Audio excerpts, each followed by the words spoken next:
L'éléphant et le hérisson. Il était une fois les animaux de la brousse. Ils vivaient entre eux, seuls sur la terre.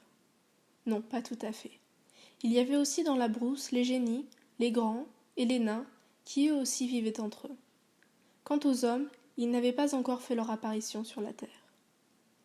À cette époque-là, lointaine, très lointaine, il y avait sur toute la surface de la terre qu'un seul cours d'eau, une petite rivière aux eaux salées, qui appartenait au petit hérisson. Un génie nain, un Woclony, avait eu la gentillesse de la lui montrer. C'est pour toi. Si quelqu'un y boit sans ta permission, la rivière disparaîtra. Si tu refuses à qui que ce soit la permission d'y boire, la rivière disparaîtra pareillement. De nature, le petit hérisson n'est pas méchant, malgré ses piquants qui lui en donnent l'air. Il suffisait donc de lui demander « Petit hérisson, je meurs de soif. Est-ce que je peux aller boire dans ta rivière ?» Il répondait toujours oui. Et tu pouvais te désaltérer à satiété. Mais un jour, l'éléphant, piqué par on ne sait quelle mouche, se leva et déclara « Moi, le plus fort de tous les animaux, le plus puissant, le plus grand, que je sois obligé à chaque fois de demander la permission à ce petit rien de hérisson est inacceptable. Je ne le ferai donc plus. Désormais, je boirai sans sa permission. » Le petit hérisson n'était pas présent. Mais les autres animaux, qui attendaient son arrivée, dirent à l'éléphant « Ne fais pas ça, éléphant. Il ne te coûte rien de demander la permission au petit hérisson. Il n'a jamais refusé de l'eau à personne. » Mais l'éléphant ne les écouta pas. Il se leva et alla boire l'eau de la rivière. Mais à peine eut-il commencé à boire que la rivière se retira, et l'éléphant partit en barrissant. Quelques instants après, arriva le petit hérisson, qui trouva que sa petite rivière aux eaux salées était à sec.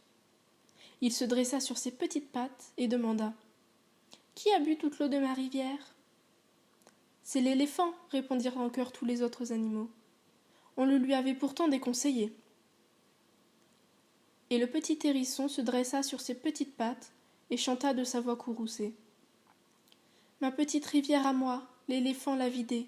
Si jamais je vois l'éléphant, si jamais je rencontre l'éléphant, je me battrai avec lui, et je lui ferai rendre ma rivière, parole de hérisson. » Ce disant, le petit hérisson partit à la recherche de l'éléphant.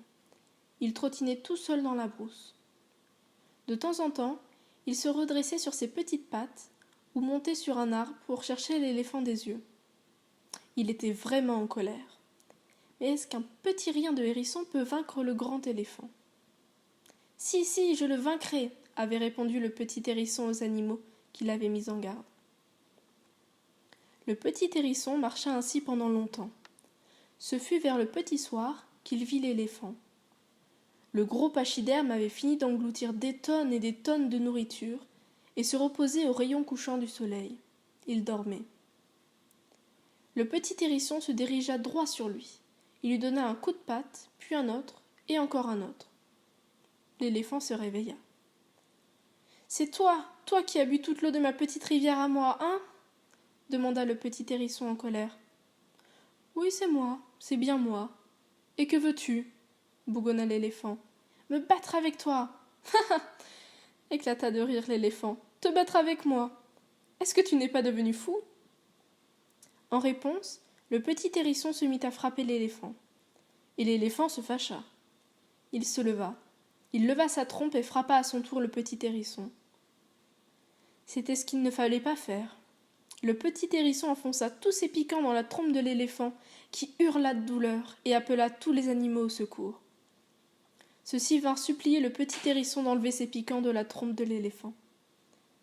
Le petit hérisson, malgré ses piquants, n'est pas méchant. Il accepta volontiers de soigner l'éléphant. C'est depuis ce jour que l'éléphant, malgré sa force, ne s'attaque jamais au plus petit que lui.